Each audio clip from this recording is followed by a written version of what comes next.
தொடர்ந்து சூறாக்களினுடைய காரண பெயர்களை, அதனுடைய காரண பின்னணிகளை நாம் தொடர்ந்து பார்த்து வருகிறோம். ஓதப்பட்ட ஒவ்வொரு சூறாக்களிலிருந்தும் அந்த சூறாக்களுக்கான அத்தியாயங்களுக்கான ஏன் இந்த பெயர் வைக்கப்பட்டது, அந்த பெயரினுடைய காரண பின்னணி என்ன என்பதை நாம் ஒவ்வொரு நாளும் தொடர்ந்து நாம் இதை பார்த்து வருகிறோம். அந்த அடிப்படையில் இன்று ஓதப்பட்ட சூறாக்களில் சூரத்துல் முஜாதிலா அப்படின்னு ஒரு சூறா. முஜாதிலா என்று சொன்னால் சண்டை போட்டவள் என்று அர்த்தம். சண்டை போட்ட பெண், விவாதம் செய்த பெண், தர்க்கம் செய்த பெண், போராடிய பெண், இந்த பொருட்கள் எல்லாம் அதற்கு வைப்பது மிக பொருத்தமானதாக இருக்கும். முஜாதிலான்னா அல்லாஹ் தஆலா ஒரு பெண்ணை பற்றி அல்லாஹ் இங்கே ஒரு சூறாவுக்கு அல்லாஹ் பெயர் சொல்கிறான். அந்த பெண் போராடிய பெண் என்று அல்லாஹ் தஆலா குறிப்பிடுறான். யார் அந்த பெண்ணு? ஒரு சூறாவுக்கு அல்லாஹ் பெயர் வைக்கிற அளவுக்கு அந்த பெண்ணினுடைய வாழ்க்கை என்ன, அந்த சஹாபியத்தான பெண் அப்படி என்ன போராடினாங்க, யார்கிட்ட தர்க்கம் பண்ணாங்க, யார்கிட்ட அதில் போராடி ஜெயிச்சாங்க, இதனுடைய பின்னணியை பற்றி நம்ம தெரிஞ்சுக்கிறது ரொம்ப பொருத்தமானது. அந்த அம்மா பேர் ஹவுலா. ஹவுலா என்ற அந்த பெண்ணு ஹஜ்ரத் உமர் இப்னுல் கத்தாப் ரலியல்லாஹு அன்ஹு ஜனாதிபதியாக இருக்கிற பொழுது ஒரு வயசான அம்மா உமர் ரலியல்லாஹுவை கூப்பிட்டாங்க. உடனே தங்களுடைய ஒட்டகத்திலிருந்து இறங்கி அந்த அம்மாவிட்ட போய் பணிவாக நின்று கையை கட்டிட்டு என்னம்மான்னு சொல்லி என்னமோ கேட்டாங்க. அதை கேட்டுட்டு அந்த அம்மா என்னமோ சொல்லிச்சு. பிறகு உமர் ரலியல்லாஹு போயிட்டாங்க. பக்கத்தில் இருந்த தோழர்கள்லாம் சொன்னாங்க, ஒரு வயசான அம்மா அவங்க கூப்பிடுறாங்க, நீங்கள் ஜனாதிபதி இவ்வளோ தூரம் முக்கியத்துவம் கொடுத்து போய் கேட்குறீங்களே. உமர் ரலியல்லாஹு சொன்னாங்க, இந்த பெண்ணு தான் ஒரு காலகட்டத்தில் ஸல்லல்லாஹு அலைஹி வஸல்லத்தினுடைய காலகட்டத்தில் ஒரு பெரிய போராட்டம் நடத்தி ஜெயிச்சு ஒரு சட்டத்தை உடைச்சி சட்டத்தை மாற்றி அல்லாஹு சொன்ன ஒரு அல்லாஹுவே இந்த அம்மாவினுடைய குரலை அல்லாஹ் கேட்டு இந்த அம்மாவுக்காக அல்லாஹ் சட்டத்தையே மாற்றினா. அந்த அம்மாவுடைய பெயரில் தான் அல்லாஹ் குர்ஆனில் ஒரு சூறாவை தந்திருக்கிறான், சூரத்துல் முஜாதிலான்னு ஒரு சூறா அப்படின்னு சொன்னாங்க. என்ன நிகழ்ச்சி?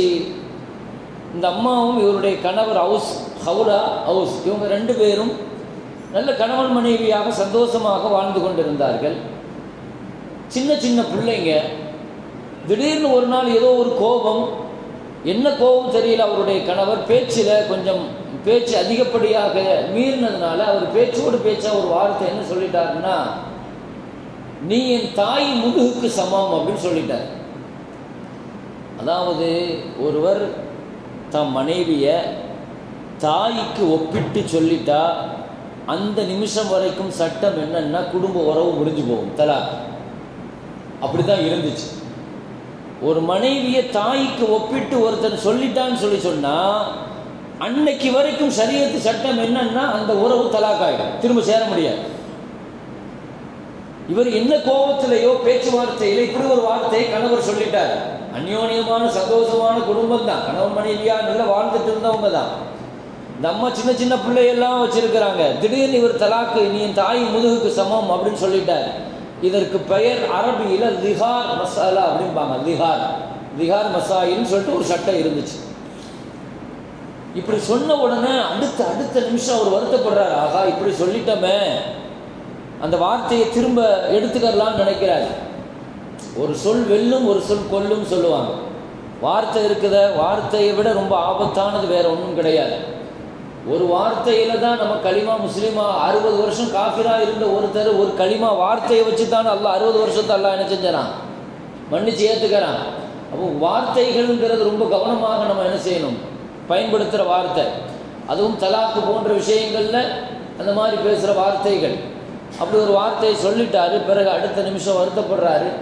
சட்டத்தில் இடம் இருக்கணும் இல்லையா? உடனே இந்த அம்மா போய் நபிகள் நாயகம் ஸல்லல்லாஹு அலைஹி வஸல்லத்திட்ட போய் கேட்டாங்க, யா ரசூலல்லாஹ், அக்கல ஷபாபி, என் வாலிபத்தை பூரா என் கணவருக்கு கொடுத்துட்டேன், சின்ன சின்ன பலகீனமான பிள்ளைகளையெல்லாம் வச்சுருக்கிறேன், இப்போ திடீர்னு பேசும்போது என் கணவர் இப்படி ஒரு வார்த்தையை பயன்படுத்திட்டாரு, இப்போ நாங்கள் சேர்ந்து வாழ்கிறதுக்கு வழி இருக்குதான்னு கேட்டாங்க. ஸல்லல்லாஹு அலைஹி வஸல்லம் சொன்னாங்க, இல்லைம்மா, அப்படி ஒரு வார்த்தையை தாய்க்கு ஒப்பிட்டு சொல்லிட்டா குடும்ப உறவு முடிஞ்சு போச்சு, திரும்ப சேர முடியாதுமான்ட்டாங்க ஸல்லல்லாஹு அலைஹி வஸல்லம். இந்த அம்மாவுக்குன்னா வருத்தம், எப்படி யாரை சொல்லலாம், அப்போ எனக்கு நீதி என்ன அப்படிங்கிற மாதிரி அந்த அம்மா போய் நான் அல்லாஹ்ட்ட பார்த்துக்கிறேன் அப்படின்ட்டு போயிடுச்சு அந்த அம்மா. ரசூல் ஸல்லல்லாஹு அலைஹி வஸல்லம் சட்டத்தில் இடம் இல்லைங்கிறாங்க, வழி இல்லைங்கிறாங்க. ஆனால் இந்த அம்மா சொல்லிச்சு, சரினார் அல்லாட்ட பார்த்துக்கிறேன்னு சொல்லிட்டு போய் அல்லாட்ட போய் உட்காந்து அழுது கெஞ்சி கதறி அப்படியே சஜிதால விழுந்து பூரா தொழுக கண்ணீர் அல்லாஹ்வுட்ட நினைச்சு நாங்கள் எதிர்பார்த்துருக்குறாங்க. பொதுவாக ரப்புல் ஆலமீன் குர்ஆனில் பல இடங்களில் அல்லாஹு தஆலா பெண்கள் கேட்கிற துஆவையும் பெண்களினுடைய அந்த வார்த்தைக்கு இருக்கிற வலிமையை பற்றி குர்ஆனில் அல்லாஹ் நிறைய சொல்கிறான். ஒரு பெண்ணினுடைய கண்ணீர், ஒரு பெண்ணினுடைய பாதிப்பு அல்லாஹ் உடனே என்ன செஞ்சிருவான், பல்வேறு இடங்களில் அவர்களுக்கு சாதகமான உதவிகள் அல்லாஹ் இறக்கிடுவான். வாரிசுரிமை சட்டம் கூட ஒரு பெண்ணினுடைய கண்ணீருக்காக இந்த உம்மத்துக்கு கிடைச்சது தான். தான் கணவர் இறந்து போன உடனே கணவனுடைய சொத்தை பூராவுமே சகோதரர்கள் எடுத்துக்கிட்டாங்க முழுசா. இந்த அம்மா போய் 2 பொம்பளை பிள்ளையை கூட்டு போய் ரசூலுல்லாவுக்கு முன்னால் போய் நிற்கிது. யார் ரசூலுல்லாஹ், என் கணவர் மௌத்தாயிட்டாரு, 2 பொம்பளை பிள்ளையை வச்சிருக்கிறேன், சொத்தை பூரா சகோதரர்கள் எடுத்துட்டாங்க, எனக்கு என்ன யார் ரசூலுல்லாஹ் வழின்னு கேட்டாங்க. அது வரைக்கும் வாரிசுரிமை சட்டம் கிடையாது, வாரிசுரிமைக்குன்னு சொல்லிட்டு சட்டம் கிடையாது. உடனே நபிகள் நாயகம் ஸல்லல்லாஹு அலைஹி வஸல்லம் சட்டம் இல்லைம்மா அப்படின்னு சொல்லிட்டாங்க. அதுக்கு பின்னால் தான் இந்த அம்மாவுடைய போராட்டத்தினால அல்லாஹ் வாரிசுரிமை சட்டத்தை கொண்டு வந்தான். அந்த சட்டத்தில் அந்த ஆயத்தில் முதல்ல அல்லாஹ் சொல்கிறதே யாருடைய சொத்தை சொல்லுவான்னு சொன்னால் பொம்பளை பிள்ளைங்களுடைய சொத்தை தான் அல்லாஹ் முதல்ல சொல்லுவான். ஒரு 2 பெண்ணாக வந்தால் சொத்து எவ்வளோ கொடுக்கணுங்கிறதுல இருந்து தான் அல்லாஹ் அந்த வாரிசுரிமை சட்டத்தையே ஆரம்பிப்பான்.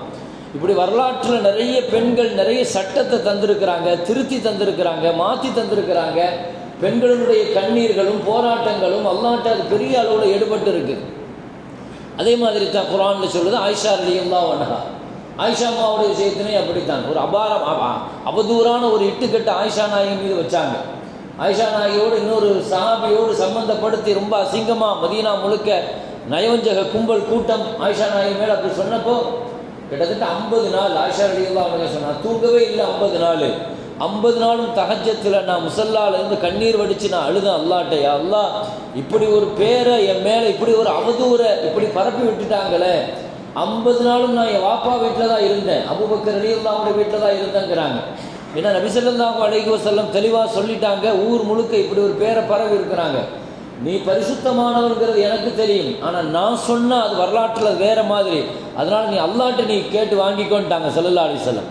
உன் ரப்போடு நீ போட்டு பார்த்துக்கொண்டாங்க. ஆயிஷா அம்மா தன் வாப்பா வீட்டுக்கு வந்து 50 நாள் அங்கே தான் தங்கினாங்க. ஒரு பெண்ணுக்கு எதை வேணாலும் தாங்கிக்க முடியும், இப்படி ஒரு அவதூறை தாங்கிக்க முடியுமா? ஒரு ஆணாலேயே தாங்கிக்க முடியாது. ஆயிஷா ரலியல்லாஹு அன்ஹா அந்த நிலைமையை நினச்சி பாருங்க.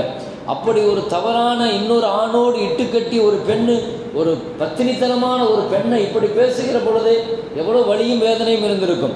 50 நாட்கள் நான் அழுதுகிட்டே இருந்தேன் என் ரப்புட்ட நான் அழுது முசல்லால சஜிதால தஹஜ்ஜத்தில் ராத்திரி நான் அழுது அல்லாஹ்ட்ட நான் கேட்காத ஒவ்வொரு நிமிஷம்.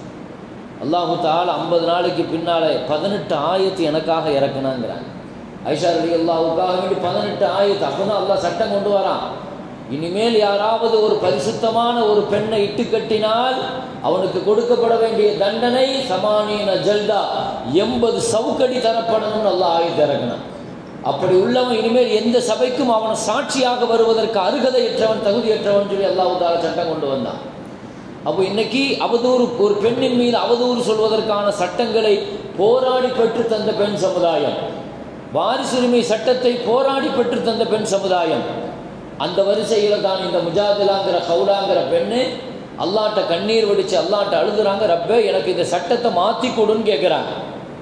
இந்த அம்மாவினுடைய வார்த்தை அல்லாஹ் இன்று ஓதப்பட்ட வசனத்தில் சொல்லுவான், கது சமி அல்லாஹ் கவுலல்லதி துஜாதிலுக ஃபீ ஸௌஜிஹா, நபியே தன் கணவருடைய விஷயத்தில் உங்களிடத்தில் தர்க்கித்த அந்த பெண்ணினுடைய சொல்லை அல்லாஹ் காது கொடுத்து கேட்டு கபூல் செஞ்சுட்டான் அப்படின்னு அல்லாஹ் ஆயத்திறக்கிட்டு அல்லாஹ் சொன்னா, அல்லதீன யுலாஹிருன மின் நிசாஇஹிம், இனி யாராவது தன் மனைவியை தாயோடு ஒப்பிட்டு சொன்னால் அது தலாக்காக ஆகாது நபியே, அதற்கு குற்ற பரிகாரம் உண்டு. வேறு ஒரு பரிகாரம். என்ன பரிகாரம்? ஒரு அடிமையை உரிமை விட வேண்டும். அதற்கான வசதி இல்லைன்னு சொன்னால் 60 நாள் நோன்பு வைக்கணும். 60 நாள் நோன்பு வைக்கிறதுக்கு வசதி இல்லைன்னா 60 மிஸ்கீனுக்கு சாப்பாடு கொடுக்கணும். அல்லாஹ் தஆலா இன்று ஓதப்பட்ட வசனத்தில் அந்த திஹாருங்கிற தாயோடு ஒப்பிட்டு பேசுகிற இந்த சட்டத்திற்கு அல்லாஹ் இந்த பெண்ணின் வழியாக, கவுலாவின் வழியாக இந்த உம்மத்திற்கு அல்லாஹ் மாற்று சட்டத்தை கொடுத்து அல்லாஹ் லேசாக்கி தந்தான் என்பதுதான் இந்த முஜாதிலா, இந்த போராடிய கவுலாவினுடைய வரலாறு நமக்கு சொல்கிறது. எனவே கண்ணியமிக்க மேலான பெருமக்களே, பலகீனமான பெண் சமுதாயம் அல்லாஹ்விடத்தில் ஒரு விஷயத்திற்காக கண்ணீரோடு கையேந்துகிற பொழுது அல்லாஹுவின் அரிசின் குரல் அதற்காக காத்திருக்கிறது என்பதுதான் இந்த முஜாதிலா வரலாற்றினுடைய மிக முக்கியமான கருத்து. ஆஹிரு தஅவானா அல்ஹம்துலில்லாஹி ரப்பில் ஆலமீன்.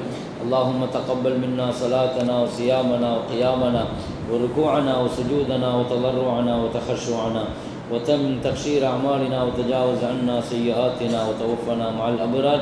صلى الله وسلم على سيدنا محمد وآله وصحبه أجمعين والحمد لله رب العالمين. صلى الله على محمد صلى الله عليه وسلم. صلى الله على محمد صلى الله عليه وسلم. صلى الله